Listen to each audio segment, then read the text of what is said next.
Oke, baik, kita lanjutkan. Nah, ini gambaran eh, bagaimana tubuh manusia, ya, tubuh kita itu menjaga agar kalsium itu berada dalam kondisi yang homeostasis, ya. Mohon diingat kembali konsep homeostasis, ya, konsep di mana tubuh selalu berada dalam kondisi yang seimbang, ya. Nah, eh, kadar kalsium atau keseimbangan kadar kalsium ini dipengaruhi oleh beberapa hal, ya, oleh beberapa faktor. Ada hormon paratiroid, ya, kemudian ada vitamin D dan juga ada kalsitonin. Oke, kita cermati satu persatu, ya. Nah, ada vitamin D di sini, ya. Vitamin D ini akan berperan, ya, meningkatkan absorpsi kalsium di saluran cerna, khususnya di usus, ya. Jadi keberadaan vitamin D ini penting. Mengapa? Karena vitamin D ini mampu meningkatkan absorpsi kalsium. Selain itu, vitamin D juga bisa menekan, ya, menekan level atau kadar hormon paratiroid. Nanti kita lihat apa perannya hormon paratiroid. Nah, ketika kadar kalsium ini tinggi di dalam darah, ya, apa yang terjadi? Ketika kadar kalsium tinggi di dalam darah, sel-sel parafolikular ini akan memproduksi kalsitonin, ya, di hormon kalsitonin. Apa peran hormon kalsitonin? Kalsitonin berperan dalam mencegah resorpsi tulang, ini, ya. Selain itu, kalsitonin juga berperan dalam meningkatkan ekskresi kalsium gitu ya melalui ginjal. Tujuannya apa? Tentunya untuk menormalkan kadar atau serum kalsium di dalam darah. Ingat ini ketika kadar kalsium tinggi, ya. Jadi kan homeostasis itu akan berupaya mempertahankan tubuh itu selalu seimbang gitu ya. Nah, balance, seimbang. Jangan sampai terjadi imbalance. Kalau tubuh kita imbalance, terlalu tinggi atau terlalu rendah, tentunya akan menimbulkan kondisi patologis. Sakit, ya, kondisi patologis sakit. Nah, maka dari itu tubuh akan selalu berupaya menjaga agar tubuh kita dalam kondisi yang homeostasis. Kalau tinggi, terlalu tinggi, ya maka perlu diturunkan. Kalau terlalu rendah, maka perlu dinaikkan. Ya, harus balance, harus seimbang.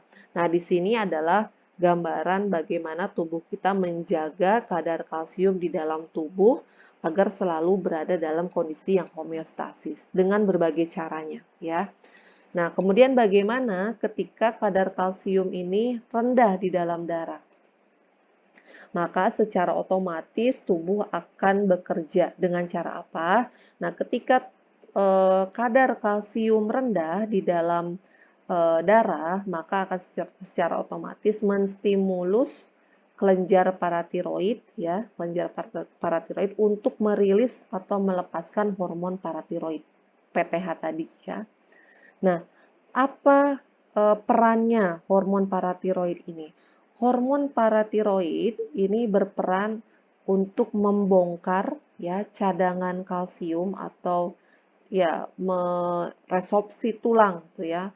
Ya, tujuannya membongkar kalsium dari tulang. Ya, kenapa? Ya karena kadar kalsium di dalam darah ini rendah, maka agar bisa tercukupi kadarnya, tubuh akan berupaya dengan berbagai cara. Salah satu caranya adalah membongkar atau terjadi proses resorpsi kalsium di dalam tulang, ya, membongkar kalsium di dalam tulang. Nah, selain itu, paratiroid juga akan bekerja di ginjal dengan cara mengurangi ekskresi kalsium, ya, mengurangi ekskresi kalsium. Harapannya kan bisa meningkatkan kadar kalsium di dalam darah dan menurunkan reabsorpsi fosfat. Nah, kenapa diturunkan reabsorpsi fosfat? Jadi kadar fosfat dan kalsium ini akan eh, selalu bertolak belakang, tuh ya.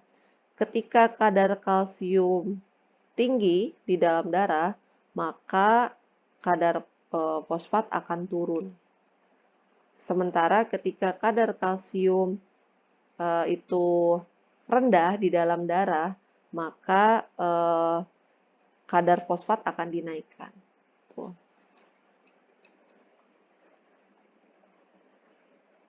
Nah, dengan adanya penurunan reabsorpsi fosfat, maka akan banyak fosfat yang dibuang, ya, yang diekskresikan, sehingga kadarnya akan turun, ya.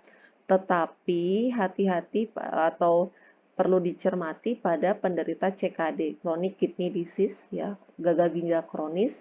Umumnya mereka justru akan meningkat, ya, kadar fosfatnya. Kenapa?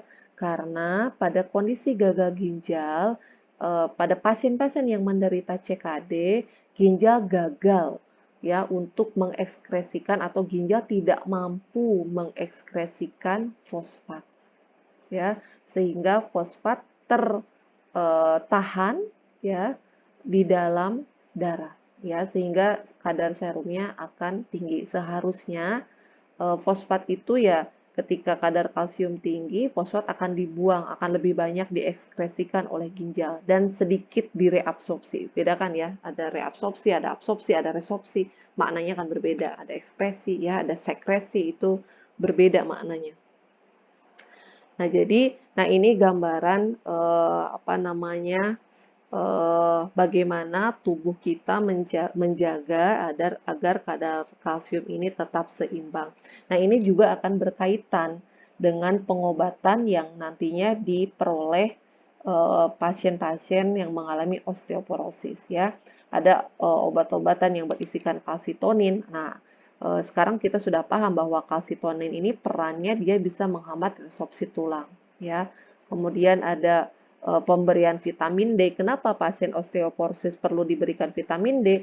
Karena vitamin D ini dia berfungsi untuk meningkatkan absorpsi kalsium, gitu ya. Jadi penting diberikan suplemen vitamin D. Kenapa perlu diberikan kalsium? Kita sudah tahu kalsium ini merupakan nutrisi yang sangat penting dalam proses pembentukan tulang, ya. Ketika bahannya tidak ada atau ketika bahannya kurang, ya tentunya bisa mengganggu proses pembentukan tulang.